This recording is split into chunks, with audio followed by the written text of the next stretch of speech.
It's time for Covid Chronicles. My special guest today is Mixologist Richard Atkins. I am Richard Atkins, Senior Mixologist at Buzo Osteria Italiano, and I like making mischief. So imagine your job is your passion, and then you're told your passion is not essential. If I have to say COVID affected me in any way at all, it would be as regards to how easy you can go from being, as they said, or they refer to it as essential or non-essential.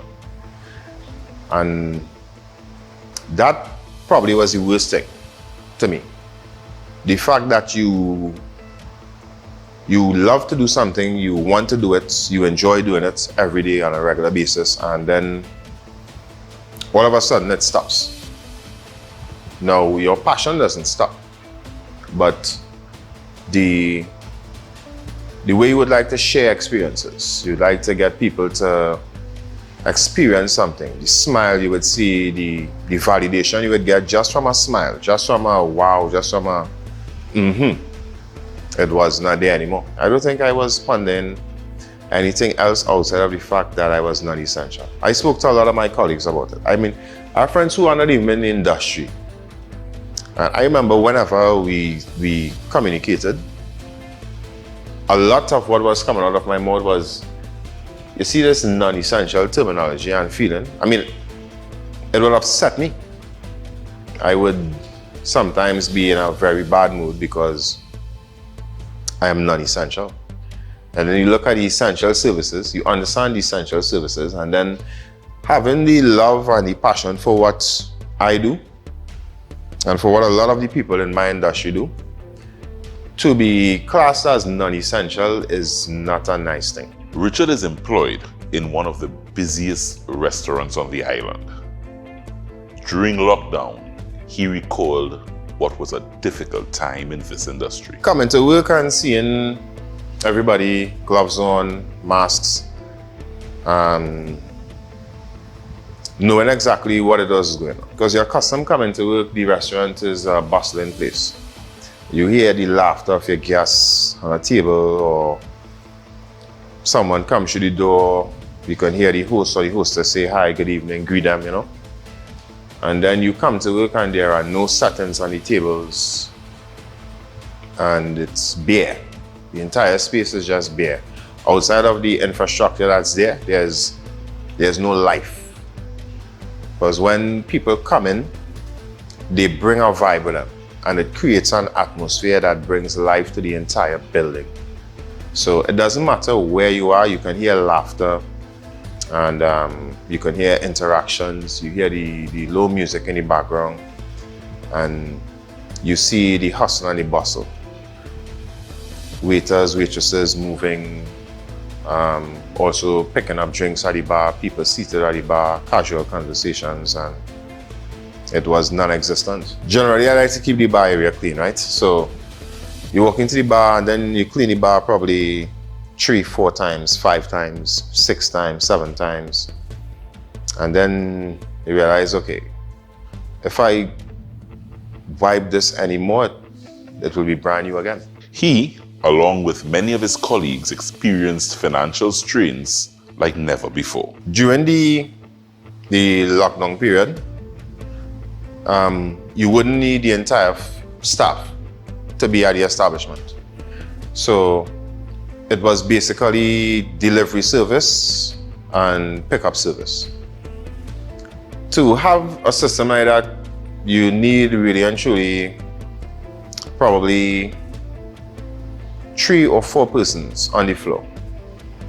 And then in the kitchen, you may need probably an additional 3 or 4 persons, as opposed to what on a daily basis would be anywhere between 15 to 20 persons. So when you look at the reduction in numbers, then you kind of get an idea of how many people were displaced. And when you look at how the days were cut down, because I mean, you're trying to still accommodate everyone. So rather than going from a full week where you work throughout the days that the restaurant is open, you are only rostered for a few days at a time. So even before total lockdown, when it was just pick up and delivery, it came down to sometimes only 2 days a week, 3 days, 1 day sometimes. So because you were doing a delivery service, the members of staff that had vehicles, they would be able to provide that delivery service. So they may be around a lot more than the other individuals. So it affected everyone in a financial sense. Everyone. Because you're accustomed, what you would normally, your take home for the month was probably slashed by 3/4, 2/3, half, dependent on your position. And because of the amount of days you were getting and dependent on where you were coming from, sometimes it actually wouldn't even make sense. Because by the time I get paid, it's just to cover whatever else you need to cover, and then transportation, food, whatever. You know, and it was tough on a lot of people.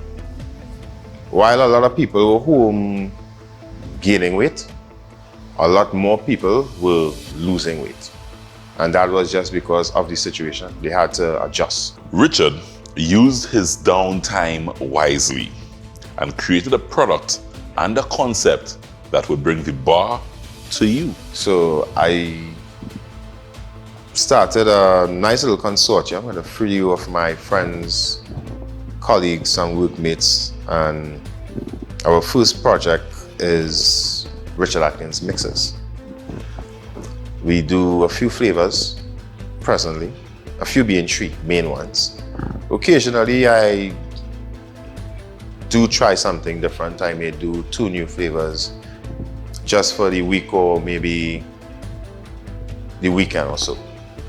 And even though we are not where we want to be with the product as yet, we have started to gather a lot of traction from it. It is a non-alcoholic cordial, right? Now a cordial, though it's similar to a syrup, it's not the same. It doesn't have the same weight density or sweetness, right? A cordial you can either use with a mixer and your spirit, or you can just use as a mixer only. And we provide options for both. So you can use it as a mixer with probably something carbonated.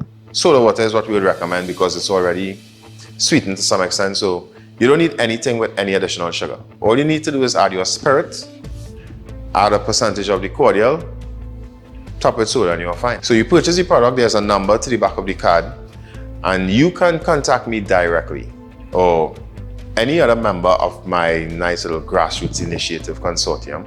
And what we do is provide a cocktail menu courtesy to you. So if you have whatever you have in your liquor cabinet at home, we recommend which cordials would suit that better. And also we would design a menu specifically for you. The uncertainty of COVID kind of really give you that push. Because as you said, even though you are insured of your place in the workplace, or the job site, or whatever, the uncertainty is still there. Because when the work environment is open, then you can get paid. When the work environment is closed, but you still have your job, you don't get paid. So you have to find ways to generate income outside of what you have stashed away. You don't have it stashed away just so you can go and take from it whenever you need and live on that dream. You have to always be able to provide, even long term, even in the longer term. And mixers is something that actually came about because a lot of the people that I interact with on my social media, they were missing what we were doing. Not so much what I was doing. Yeah, they would say, I'm missing Richard, but they would miss the environment. They would miss the ambience, the experience, the other people in the establishment that would come and say hi, have a conversation. So for us to kind of bring that to you, mixes is one of the ways we can do that. Covid Chronicles is brought to you by the National Gas Company, at the forefront of energy.